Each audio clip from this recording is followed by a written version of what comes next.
సంవత్సరాల అనుబంధం. ఈ కాలనీలో దాదాపుగా చాలా మందిని పేర్లతో పిలిచేంత మామ బావ అన్న అనుకునే పిలుచుకునే కాలనీ ఇది. ఎందుకంటే ఇది ఒక టౌన్లో ఉన్నా కూడా ఒక పల్లెటూరి వాతావరణంలో అందరూ ఐకమత్యంగా కులాలకు మతాలకు అతీతంగా కలిసి ఉండే కాలనీ ఇది. అంతేకాకుండా ఈరోజు ఈ కార్యక్రమాన్ని ఉద్దేశించి ముఖ్యంగా విషయానికి వస్తే ప్రజా పోరు అనే కార్యక్రమం ఏంటంటే కేంద్ర ప్రభుత్వం ఈ రాష్ట్రాన్ని ఉద్దేశించి వేల కోట్ల రూపాయల నిధులు ఇస్తే ఆ నిధులను అభివృద్ధి పేరుతో ఇస్తే నిధులను దుర్వినియోగం చేసి ఈ రాష్ట్రాన్ని పాలిస్తున్న వైఎస్ఆర్ పార్టీ జగన్మోహన్ రెడ్డి గారు తనకు నచ్చిన పథకాలను పెట్టుకుంటూ వాటికి పేర్లు తన పేర్లుగా తన గొప్పగా చెప్పుకుంటూ వాటికి కేంద్రం నిధులకు తన రంగులు వేసుకుంటూ ఆ రంగులకు హైకోర్టు చేత చీవట్లు తిరిగి చెరిపేస్తూ నిత్యం అవినీతి అరాచకాలు రౌడీయిజం భూ కబ్జాలు పరిశ్రమలు పారిపోయేలాగా బెదిరించడం ఎవరైనా తనకు సరిపోని పార్టీల వాళ్ళు ఉంటే వారిని అన్ని రకాలుగా బాధ పెట్టడం ఇబ్బంది పెట్టి ఈ రకంగా అరాచకాలతో పరిపాలిస్తూ ఉంటే కరోనా సమయంలో పూర్తిగా ఏ హాస్పిటల్లో కూడా ఆక్సిజన్ సరఫరా లేక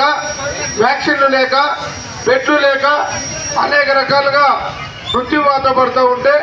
ఆ టైంలో కూడా మోదీ గారు దేశవ్యాప్తంగా 80 కోట్ల మంది ప్రజలకు ఉచిత వ్యాక్సిన్ ఏర్పాటు చేసి అందులో భాగంగా ఆంధ్రప్రదేశ్లో ప్రత్యేక శ్రద్ధ తీసుకొని ఆక్సిజన్ సిలిండర్లు ఏర్పాటు చేసి అనేక రకాల వసతులు ఏర్పాటు చేస్తే అదే దున్నపోతు మీద వర్షం కురిసినట్టు జగన్మోహన్ రెడ్డి గారు పారాసెటమాల్ వేసుకుంటే చాలు పోతుందని చెప్పడం తన సహజ లక్షణంగా చెప్పడం జరిగింది. అలాంటప్పుడు ఆంధ్రప్రదేశ్లోని బార్డర్లలో ఏ బార్డర్లో కూడా ఆంధ్రులు అంటే వాళ్ళ రాష్ట్రంలో రానియకుండా ఆక్సిజన్ ఉండే పరిస్థితుల్లో నరేంద్ర మోదీ గారు ఆదుకోబట్టి అటువంటి విపత్తు నుంచి లక్షలాది మంది ప్రాణం నుంచి బయటపడడం జరిగింది. ఇలాగా ఎక్కడే కానీ రాష్ట్రం అభివృద్ధి లేకుండా సంక్షేమం లేకుండా ఇక్కడ పరిశ్రమలు కొత్తవి చేయకుండా ఉండే పరిశ్రమలు పారిపోయేలాగా చేస్తూ ఉంటే ఇవి చూసిన నరేంద్ర మోదీ గారు ఈ రాష్ట్రం అప్పచేయ మీద ఉంది, అభివృద్ధి అనేది లేదు, అరాచకాలు పెంచు మీరై పూర్తిగా భారతదేశంలో భాగమైన ఆంధ్రప్రదేశ్ పూర్తి అవసాన దశలో ఉంది, ఈ రాష్ట్రాన్ని కాపాడాల్సిన బాధ్యత ఎంతైనా ఉంది అని తలంచి భారతీయ జనతా పార్టీ పూర్తి రాష్ట్రంలో దృష్టి పెట్టకపోతే రాష్ట్రం అధోగతి పాలవుతుంది. భారతదేశానికి అన్నపూర్ణ లాంటి ఈ రాష్ట్రం ఇప్పుడు అప్పు లేనిది పూట గడవలేని స్థితికి వచ్చింది. ఈ దౌర్భాగ్య స్థితి నుంచి కాపాడాలనే ఒక ఉద్దేశంతో ఈ రాష్ట్రం మీద భారతీయ జనతా పార్టీ కార్యకర్తలకు నాయకులకు మార్గనిర్దేశం చేసి ప్రజలందరినీ పోరుబాట పట్టించి కేంద్రం ఇచ్చిన అభివృద్ధి నిధులను తెలియజేసి రాష్ట్రం చేస్తున్న అవినీతిని కూడా తెలియజేసి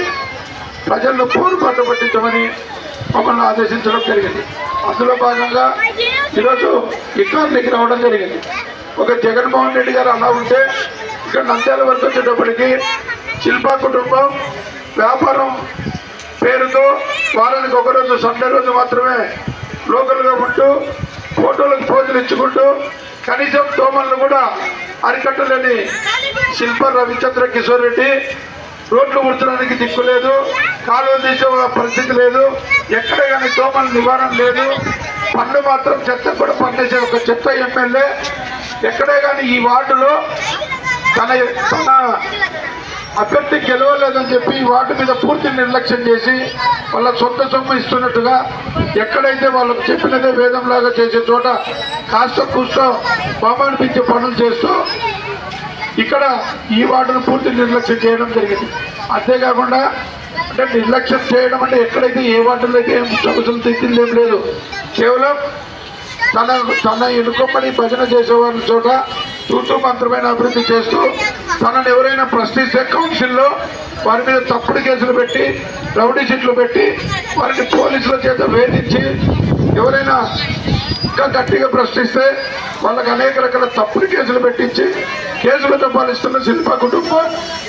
తన సొంత పార్టీ వారే కాంట్రాక్టులు చేస్తే వారి బిల్లులు రాకుండా అడ్డుకోవడం, తన గెలుపుకి ఎవరైతే వారి భుజాల మీద వేసుకొని గెలిపించారో అటువంటి వారు ఎక్కడ ఎదుగుతారో అని చెప్పి సొంత పార్టీ నాయకులను అనేక రకాలుగా అణిచివేయడం, ఇది తన అలవాటులో భాగం అయిపోయింది. అందుకు శిల్ప కుటుంబం చేస్తున్న అరాచకాలను కూడా ఇక్కడ ఒక్కొక్కటి వివరిస్తూ జగన్మోహన్ రెడ్డి చేస్తున్న